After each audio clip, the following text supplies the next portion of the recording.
Welcome back to Thone's Nibbles, number 40. We'll be studying Mark 12 today, and a scribe asks about the commandments. This comes from Mark chapter 12, verses 28 through 34. Then one of the scribes came, and having heard them reasoning together, perceived that he had answered them well. Asked him, which of the first commandment is the first commandment of all? Jesus answered him, the first of all the commandments is, Hear, O Israel, the Lord our God, the Lord is one. And you shall love the Lord your God with all your heart, and with all your soul, and with all your mind, and with all your strength. This is the first commandment. And the second, like it, is this: you shall love your neighbor as yourself. There is no other commandment greater than these. So the scribes said to him, Well said, teacher. You have spoken the truth of there is one God, and there is no other but He, and to love Him with all the heart, and with all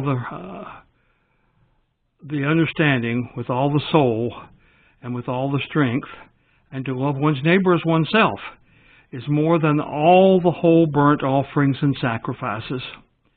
Now, when Jesus saw all that he answered wisely, he said to him, You are not far from the kingdom of heaven. But after that, no one dared question him. Interesting situation. You see, the question is, what is the most important commandments? And so, why is this question in the Bible?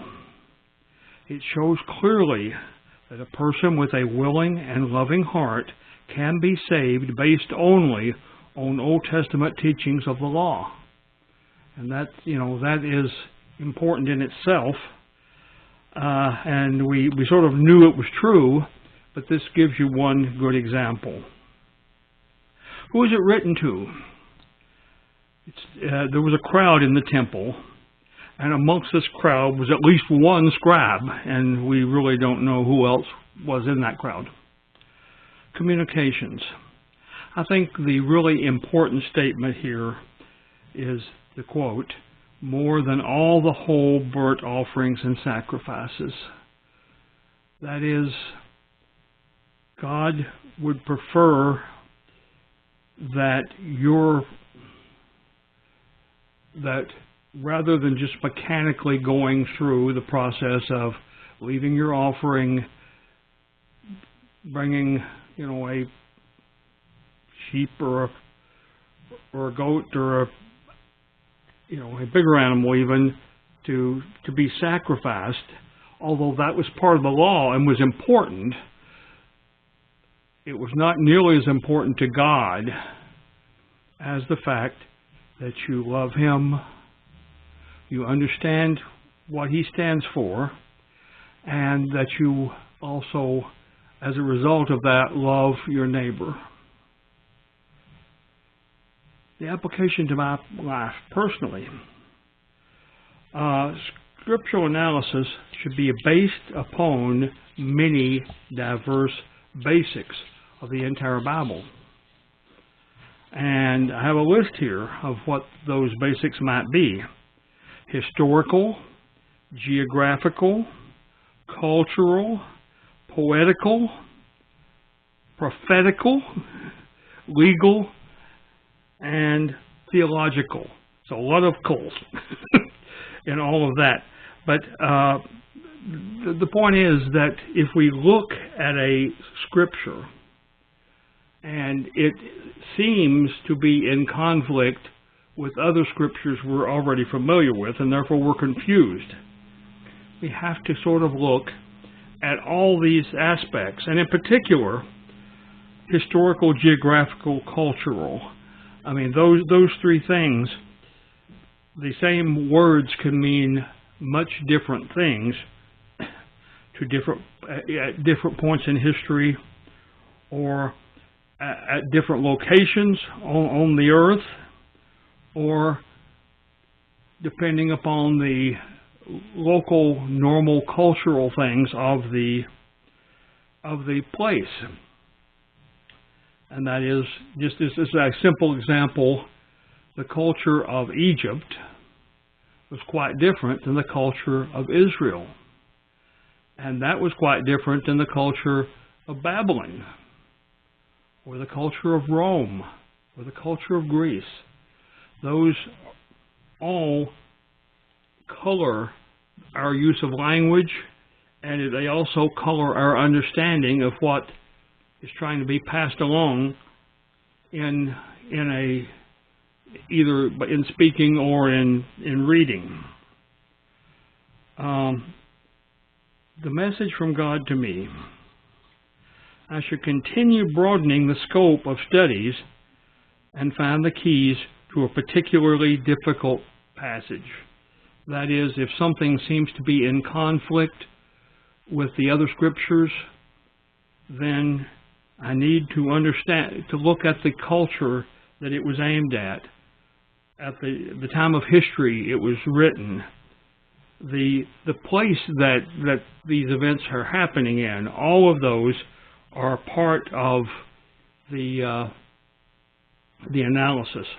For that matter, I mean, the whether it's, say, poetical, I mean, whether I am, this is a literal statement of fact, or is this a poetic imparting of a situation?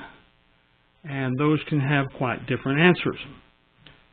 Obviously, if it's prophetical, then, who is the prophet prophesying to? Is he prophesying to a Jew? Is he prophesying to a ruler of a foreign power? Is he prophesying to us now, really? Like a millennial kind of prophecy. Legal. I mean, the legality of slavery in Egypt was quite different than the legality of the slavery in Israel, where they had really a 6-year limit to how long a person could be enslaved. In Egypt, it was forever how long, it didn't matter. Also in Rome, same situation. And theological, was this a teaching to a strongly theologically based person like a scribe or a Pharisee, or is this a teaching to the common man?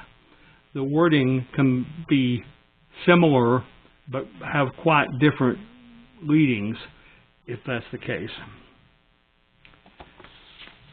My personal response: I just ask, Lord, help me understand your truth and think with your heart.